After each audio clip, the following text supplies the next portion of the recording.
Line wise, there were some good things we put on film, things that we got to go back and correct. You look at it, our effort was good. It's probably not where we want to be as an O-line wise.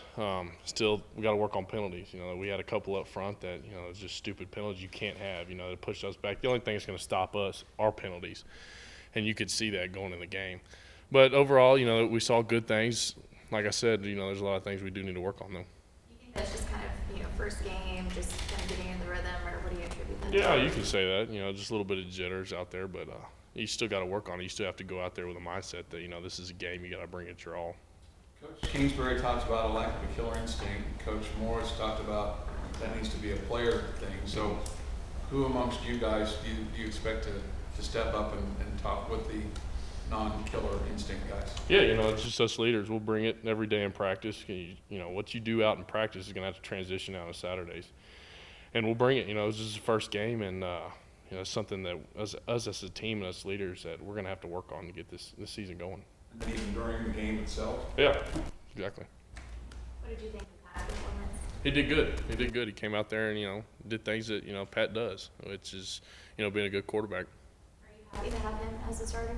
Yeah, I'm happy whoever would have been, if it was him or Davis. Coach Kingsbury does a great job of getting both of those guys ready. And, us guys up front, we just worry about, protecting either one of them. What do you remember about the UTEP game last year? It was fun. It was a great atmosphere. UTEP is a very good football team. If a lot of guys that work, phenomenal effort, and they gave us a little trouble at the beginning, but they're a great team, and we got to bring it our A game. And they're coming off a tough loss against Arkansas, which they're a very good football team, and it's going to be fun to play them here in the Jones. Another game Saturday at the Jones, but it'll be fun. Jared, you guys were working with the rotation on Saturday. Does it disrupt your chemistry as a unit to kind of bring guys in and out during the game? I don't think so. I think that we all, over the offseason built a great chemistry together. Anybody who can go in there and work it can get the job done. Coach Hayes does a great job with getting all of us ready, and whoever's in there is going to bring it our full, because that's one of our goals, is just bringing your effort and being the best that you can be, and whoever's in there is going to get the job done. What do you think about Justin Murphy's performance? He did good. He's young. He's excited. He's kind of I see myself in him a little bit. Just with his attitude. He's a hunter. He goes out there and he hunts guys down, which is what you need in an offensive lineman. How have you been spending your cost of attendance checks every 2 weeks? What it needs to be spending on the things that they Coach Kirby's done a phenomenal job with that.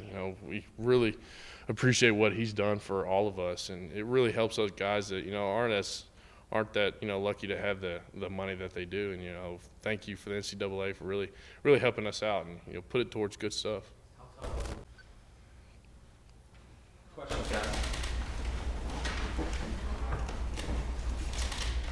I think that we all remember the huge plays the defense was able to make in the second half. To talk about how important it is to make routine plays consistently throughout the game. The more times we get the ball over to the offense, we've already discussed it, the better this team will be. Getting off on third downs and just being very effective and flipping the turnover margin is something we've been preaching for years. And it was just good to see that Coach Gibbs' techniques and the things he's been preaching and making us practice throughout practice has kind of showed up a little bit in the second half. We just got to make sure that we do it in the first half. What happened in the second quarter when they were able to have the ball for 9 minutes? Yeah, really good team. They're a really good team. They played really good football, won a lot of games. They're a confident group and a talented group, and they came out there and made us play to their scheme and what they had to go. They just had the game going right there and kind of rode the wave as it was going, and we had to make a stop in order to force them to change it. They had a couple of big plays, and they stuck with those plays like anyone would do if you're having success, and they forced us to make them change it. With Pete's status still being unknown, do you feel an added pressure to be a leader with the front seven? Absolutely not. If anyone knows Pete, it doesn't matter what you do to him. He's always going to have a presence known, No added pressure at all. The defensive line as a group is a very close-knit group, so whether I'm not there or Pete's not there, someone's going to be there to step up because everyone respects each other. As a defense as a whole, we're pretty close also, and it really doesn't make a difference who's being vocal, who's not. It's kind of leader by committee. How still kind of exerting himself? Yeah, like I said, you can't shut the guy up. So he was in everybody's ear. He was hollering at the same time. He was talking to the young guys, letting them know what he sees out there, what they're doing wrong. Coming up to me, telling me I need to pick it up and things like that. Like I said, he's a great leader. You can't stop that. Brandon, y'all were able to force 4 turnovers in that second half as compared to the first. But how did you guys grade out on film after y'all have had a little bit of time to probably watch some tape and digest everything?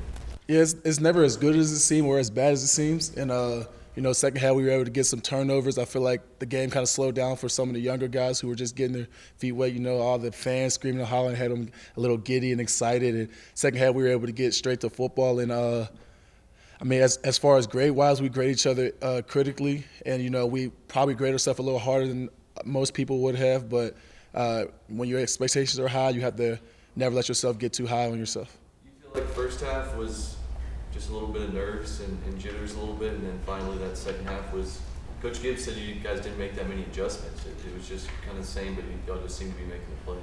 Yeah, Coach Gibbs came in at halftime and told us there's nothing's going to change. We're doing things the way I want it to be done. Make the plays when you're in position to make the plays. And in the second half, I feel like all the nerves were out of there. All the younger guys who hadn't played so much on defense, so to speak, they were one snap and clear, and they were just getting down to what the game they love and playing ball and playing at a high level. And that's why we had a better second half than the first.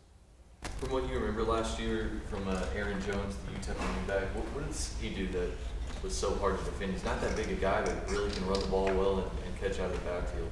Yeah, he's not really that big, but it's the things you can't measure that make people special, and that's a special cat. He does everything well. He's a pretty speedy guy, but at the same time he has some power, sees the holes quickly, reacts really fast, and kind of dictates the holes. He knows how to pick and choose where he's going to go, and that's what makes him so difficult.